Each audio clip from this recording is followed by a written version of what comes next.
Mga igsoon, mga anak sa Diyos.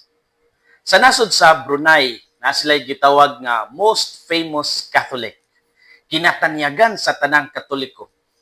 Si Bishop Cornelius Sim, na ilhan isip pinakasikat nga Katoliko sa Brunei tungod sa iyang pagsaksi sa pagtuo.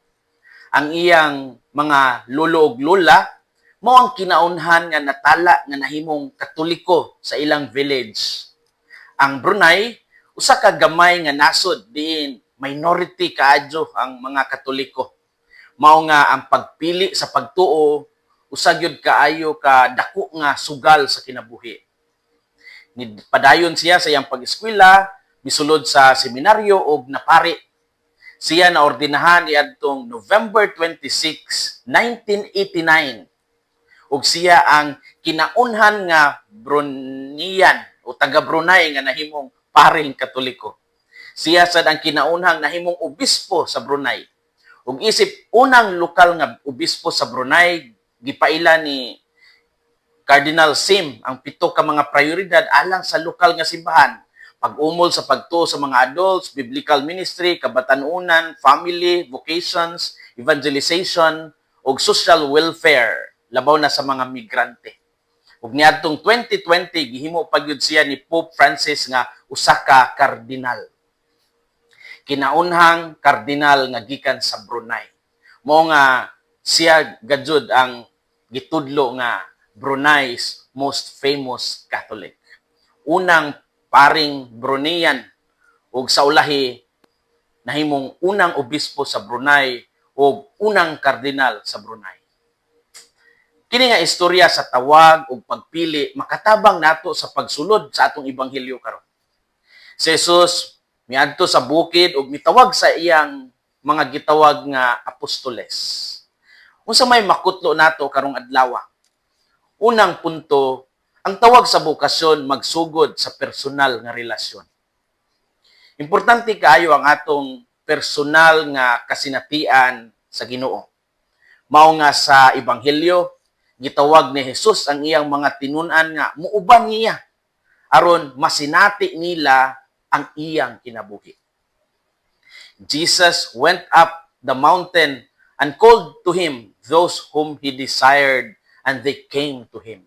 Mark 3:13. Misaka si Jesus sa bukid ug gitawag niya ang iyang mga gipili ug miduol sila kaniya. Ang bukid simbolo sa dapit sa pakigkita sa Dios sama sa Sinai ug sa Tabor.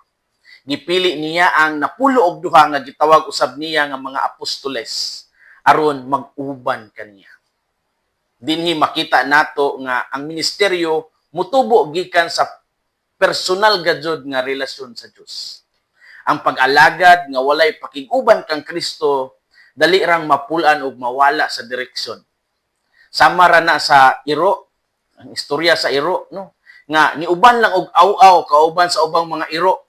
Apan tungod kay wala na sayod kung kinsa ang ilang gigukod o giaw-aw at a certain point muhunong dili mo lahutay.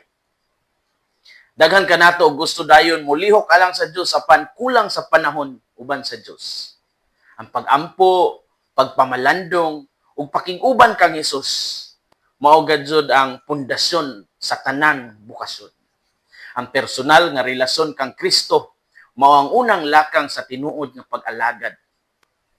Mao nga question, naa ba kitay panahon nga mag-uban kang Hesus? Ang tawag sa Dios dili lang alang sa mga pari o sa mga relihiyoso, kundi alang sa tanang binunyagan. Ang atong pagpakig-uban kang Kristo mo'y muhulma sa atong pagkatao. Dinhi magsugod ang tanang bukasyon. Ang tawag sa bukasyon magsugod sa personal nga relasyon.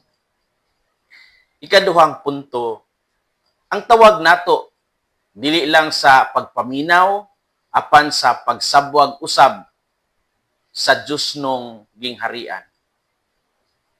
Ang tinun-an dili lang tigpaminaw kundi sinugo.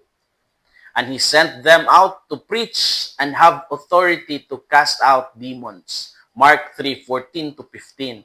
Ug gipadala sila sa pagwali ug gihatagan og otoridad sa pagpahawa sa mga demonyo.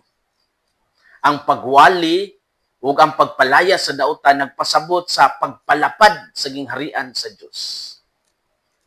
Sa atong kahintang karon, daghan ang mahadlok sa responsibilidad tungod sa ilang mga sala ug ilang mga limitasyon. Apan ang ebanghelyo nagpasalig nga ang grasya mas dako pa kaysa sa sala. Ang Dios dili mo pili sa mga taong perpekto, kundili iyang grasyahan ang iyang mga gipili. Kita gitawag sa pagwali pinaagi sa atong kinabuhi. Ang atong pamilya, ang atong trabaho, ang atong komunidad, mao intawon ang atong mga pulpito. Ang tawag nato dili lang sa pagpaminaw apan sa pagsabwag usab sa Dios nung gingharian. Story time. September 28, 1997, mao ni ang adlaw nga nag-search in ko sa seminaryo sa SVD sa Davao. Wala ko'y mga dagko or mga grand expectations kay nagtanaw ko nga for the experience lato. Wala may mawala kung ma-experience ka. O sa amuang walo nga nag-search in gikan sa among eskwelahan, nagyod usa nga mas sinati, nakaila, mas interesado sa SVD. Ug sa akong hunahuna siya gyud ang angay nga makapasar kay siya gud ang ganahan. Apan sa katingad-an misteryoso nga paagi ako man hinuon ang nakapasar ug daw nabati nako ang kalinaw sa kasing-kasing. Mao nga naka-decide ko nga musulod sa seminaryo. May 14, 1998 niabot ko sa seminary isip usa sa 18 ka mga bag-ong seminarians. Sa high school pa ko, dili baya gyud ni mao ang akong career path nga gusto kaniadto.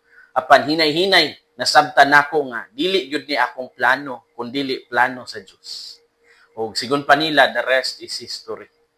Karon 28 years nako sa SVD ug tinuod nga tanang butang grasya sa Dios.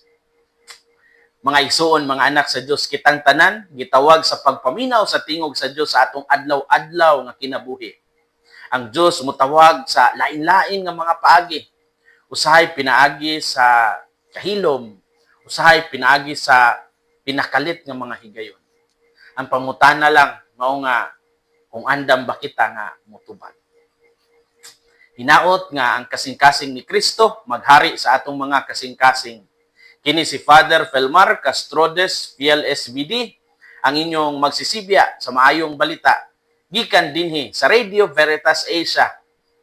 Hinumdumi ang kinabuhing Kristiyano, kinabuhi sa pagserbisyo.